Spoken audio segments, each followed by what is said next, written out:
Well, hello, good people. Mark Holmes here. And as always, I want to say thank you all for watching, commenting, subscribing, and being part of the Joe Boo Sports Report.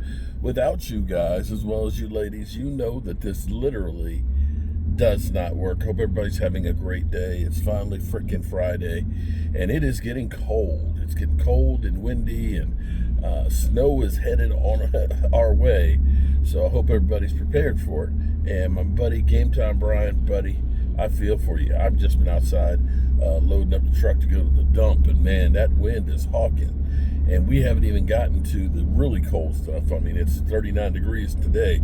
I think by Monday the high temperature is going to be like in the upper 20s, so definitely bundle up. And he's going to be walking through snow.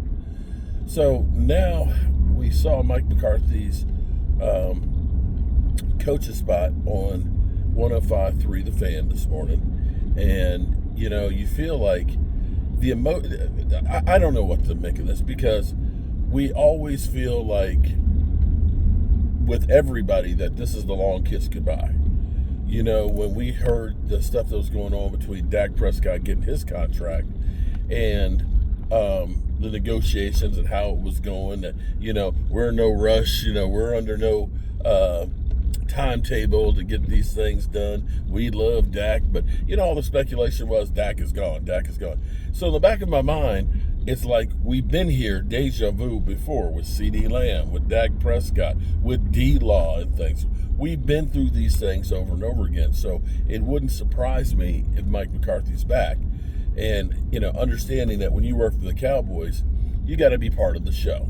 You got to be part of the song and dance for the bullshit that's out there. And that's what I really believe that's going on here. And in the meantime, you know, the Cowboys, which are not going to the playoffs, okay? Cowboys that are not going to the playoffs, and it's been an embarrassing season, still being talked about. Ad nauseum. Ad nauseum. Nobody's talking about San Francisco, even though they were in the Super Bowl last year and they stunk up the place. Or, you know, what do they do about, you know, Brock Purdy? Do they pay him $60 million like we did last year, you know, after having a bad season, right? Nobody's talking about how disappointing that season was. You know, you would think that Mike McCarthy is the only coach out there that was on the hot seat. And we've seen other coaches, like, you know, think about Jacksonville. You've got Doug Peterson there, who has a franchise quarterback that's the second highest paid player in the NFL, who, similar situation, although he hasn't had as much success as Dak Prescott, nobody's talking about that situation. Nobody's talking about possible replacements for Doug Peterson, or if he's going to be brought back, or the same thing about the Giants and Brian Diebold. Okay, you know, they literally paid their quarterback, and he did absolutely positively nothing. And they mispaid him instead of keeping Saquon, who literally is there. Nobody's talking about the Eagles that have the controversy of not playing Saquon, who's only 101 yards away from getting the NFL record, and I think that thing's going to come around. They're talking about who should replace a guy that we don't even know if it's going to need to be replaced. So now, the brand new flavor in your ear, which we had gone through all that. You know, we had been through the Deion Sanders and the Bill Belichick. Oh, Bill Belichick was in Dallas, okay? We went through those guys. We went through the Mike Vrabels that were out there. We've talked about Jason Witten, okay? Jason Witten out there and things. And so now, Brian Flores. Brian Flores is the latest name to be trotted out. Now, mind you, all of these people being floated out here are not because the Cowboys, that somebody saw him going in to see the Dallas Cowboys, or he's saying, I'm interested in coaching the Dallas. This is just somebody making this shit up in their head and saying, well, hey, maybe Brian Flores. And I'm going to tell you now, Brian Flores, there's no way in hell that the Cowboys would hire Brian Flores. Brian Flores, who currently has a class action lawsuit against the NFL because of their hiring practices. Yeah, that's really going to fly in Dallas. I'm sure Jerry Jones is going to take a bullet for the team. Well, if we hire him, then maybe that suit goes away. Don't think so. And here's the main reason why I will definitely say there's no chance in hell. Now, make no mistake about it. I think he got a raw deal in Miami. He's a young guy, defensive-minded guy. He's a motivator of men. And when he was in Miami, when he took over the Miami Dolphins, they weren't a good team. They had some bad coaches there before. His first year, he went 5-11. Nothing to write home about. The next year, I believe he went 10-6, and then he went 9-8. Now, they drafted Tua, who said, he's a terrible person, which is, I'm sorry, some of you punk-ass bitches today that don't understand what coaching used to be like when they were always mean.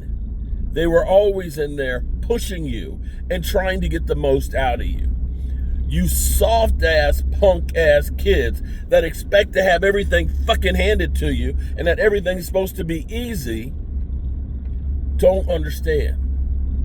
You don't understand. They're mean to you because they're trying to push you and get the most out of you. You know what? Let me give you a freaking example. A guy I really and truly respect was our head coach, Joe Przicki. Came from Delaware State, coached at JMU. And I remember one hot day in camp, man. Hot day. We were having a bad practice. Coaches are yelling, cussing at us and everything else, telling you you're dog shit and worse. At the end of practice, they were pissed. Oh my God, they were pissed. So we're running gassers. And for those of you who don't know what a gasser is, that's running from one sideline to the other sideline and back to the other sideline and back. Okay?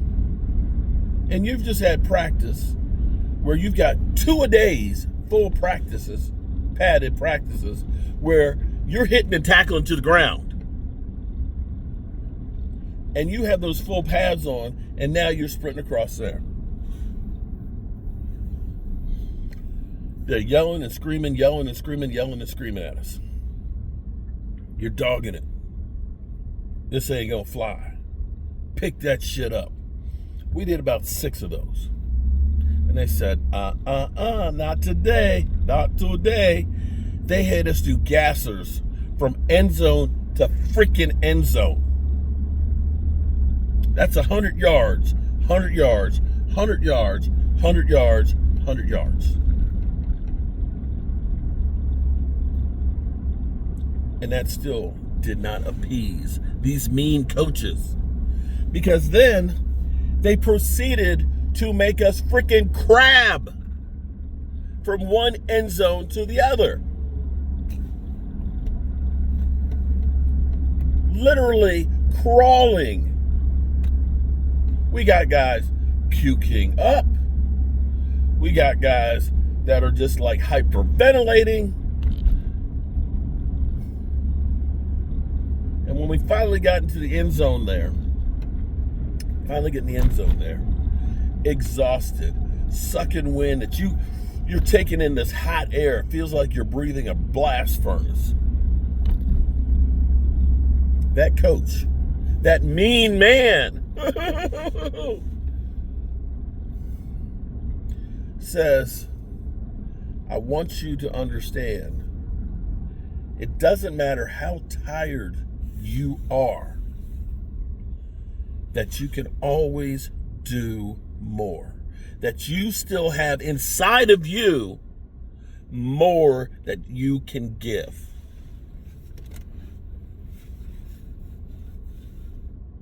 That thing has stuck with me my whole life. And so that little principle right there has become the mantra of my life, because every day when I said, hey man, I done a good job, man. Shit, I can pack this shit up and call it a day. I always do another simple thing. Just a little bit more. I know I can do more. And if I do that today, I ain't got to worry about that tomorrow. That's why a lot of times you guys see me in here yawning, because I'm busting my ass. And that has worked well for me. And I dare say, not that I'm a rich man or successful or anything like that, but that philosophy that mean man instilled on me has shaped my life and made it better. So back to Brian Flores. He's so mean. The reason why he will never work with the Joneses is, if you remember, the reason why he got fired was because the Miami Dolphins, after they went 10-6, the season started off bad. They lost a bunch of games, kind of like we did at the beginning of this year. The team said, we want you to tank. We want to get high draft picks, tank, lose games, throw games. And he was like, the fudge? We're not tanking. We're going to go out here and win. Now, some people might say, well, heck, that fits the Joneses perfectly, because they didn't tank this year when they should have. I hear what you're saying on that, but you're missing the point. Jerry Jones has to be the big dog in charge. And you're going to do what he says to do, no matter what, whether you like it or not. So, yeah. Brian Flores, the brand new flavor in your ear. The brand new flavor in your ear. Here comes the brand new flavor in the ear. I had to see if I can sample that and see if it gets copywritten, because that's perfect. So every time we get a new person that we're talking about for a coach, here comes the brand new flavor in your ear. Hope y'all have a great day. And it's kind of crazy, isn't it? I didn't notice that. I've got this chair that I'm taking to the dump, and the cow, it's like it's flapping, it's flapping. I bet you've been watching the whole time. I just noticed it in the mirror. It's mesmerizing, isn't it? It's like the chair's laughing. Well, you on your last ride, chair. You going to the dump, okay? You going to the big landfill in the sky. Have a great one, good people, and remember to bundle up. See, for me, I usually don't get real cold. This is my winter coat. This is my winter coat. Peace.